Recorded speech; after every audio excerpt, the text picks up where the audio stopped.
नमस्कार, बिहार तक देख रहे हैं आप और आपके साथ मैं हूं हर्षिता सिंह। लोकसभा चुनाव से पहले विपक्षी दलों को एक करने में जुटे बिहार के मुख्यमंत्री नीतीश कुमार को अब आखिरकार बड़ा झटका लगाया जा रहा है। जिसके कयास लगाए जा रहे थे वही हुआ। उनकी सरकार में मंत्री और जीतन राम मांझी के बेटे संतोष सुमन मांझी ने कैबिनेट से इस्तीफा देने ने राज्य की राजनीति में हलचल बढ़ा दी है।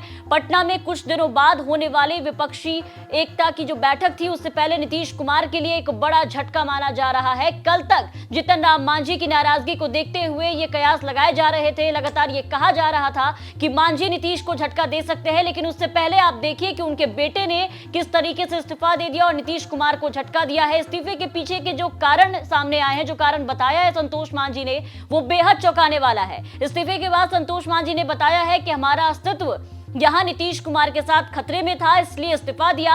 हमें विलय करने का दबाव बनाया जा रहा था। उन्होंने कहा है कि नीतीश कुमार ये चाह रहे थे कि उनकी पार्टी यानी कि हम जो है वो विलय कर दे नीतीश कुमार के साथ, लेकिन ये कदम हमारे कार्यकर्ताओं के सम्मान और उसूलों के खिलाफ है। आपको बता दें कि इसके पहले भी कई दफा जीतन राम मांझी इस बात का जिक्र कर चुके थे। इसी के साथ उन्होंने कहा कि हमने बड़ी मेहनत से अपनी पार्टी का निर्माण किया और जनता की आवाज बने हुए हैं।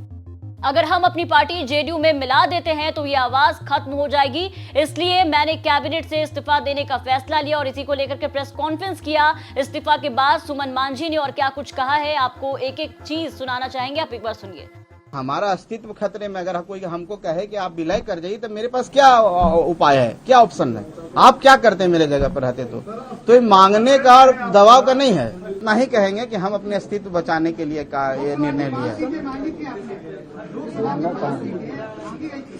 देखिए, आप सबके समक्ष बात है। हमने ये बोला था कि हमारी तैयारी 5 सीटों पर मुकम्मल है और हमारे कार्यकर्ता 5 सीट पर इतने तैयार हैं कि वो चुनाव लड़ने के लिए तैयार है और जीत में भी जीत हो सकती है। लेकिन हम ये भी बात बोले थे कि जब तक टेबल टॉक नहीं होता, जब तक एक साथ मिलेंगे नहीं, तो कैसे आधिकारिक रूप में हम बोल सकते हैं। एक पार्टी के रूप में, एक व्यक्तिगत रूप में मांग करना, कार्यकर्ताओं को सम्मान देना, वो भी जिस उत्साह के साथ हमारे पार्टी से जुड़े हुए हैं, उनकी मांग थी हम 5 सीटों पर लड़े, तो बात को हमने रखा है। ये हमने नहीं कहा कि हम 5 सीट पर ही लड़ेंगे। अगर महागठबंधन की में बैठकें होती, अगर 1-2 सीट कम भी होता तो हम उस पर विचार कर सकते थे, लेकिन यहाँ तो दूसरी बात है। संतोष जी, आरजेडी से आप एमएलसी बने थे, तो क्या आपने आरजेडी वालों से भी संपर्क करने की कोशिश की इस्तीफा के पहले?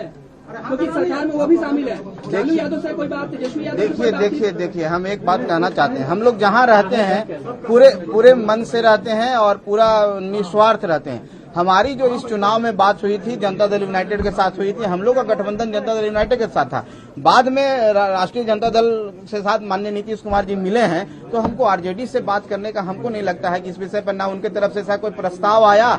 तो बड़ा आरोप लगाकर संतोष मांझी ने नीतीश कैबिनेट से इस्तीफा दे दिया है। अब सवाल ये उठने लगे हैं कि क्या मांझी भारतीय जनता पार्टी में यहां से इस्तीफे के बाद शामिल होंगे? क्या लोकसभा चुनाव के पहले जीतन राम मांझी एनडीए का हिस्सा होंगे? ये सवाल जब संतोष मांझी से किया गया तो सवाल पर उन्होंने ये भी कहा है कि फिलहाल कुछ तय नहीं हुआ। हम आगामी चुनाव अकेले लड़ेंगे या फिर किसी के साथ गठबंधन करेंगे, इस पर कोई भी साफ टिप्पणी अभी हम की तरफ से नहीं आई है। उन्होंने साफ कहा है कि हम एक अलग मोर्चा बनाकर भी चुनाव में जनता के बीच जा सकते हैं। ऐसे में इन तमाम चीजों के बाद, घटना के बाद देखना होगा कि बिहार में मांझी आगे क्या कुछ करते हैं। तमाम खबरों और अपडेट्स के लिए बने रहे बिहार तक के साथ।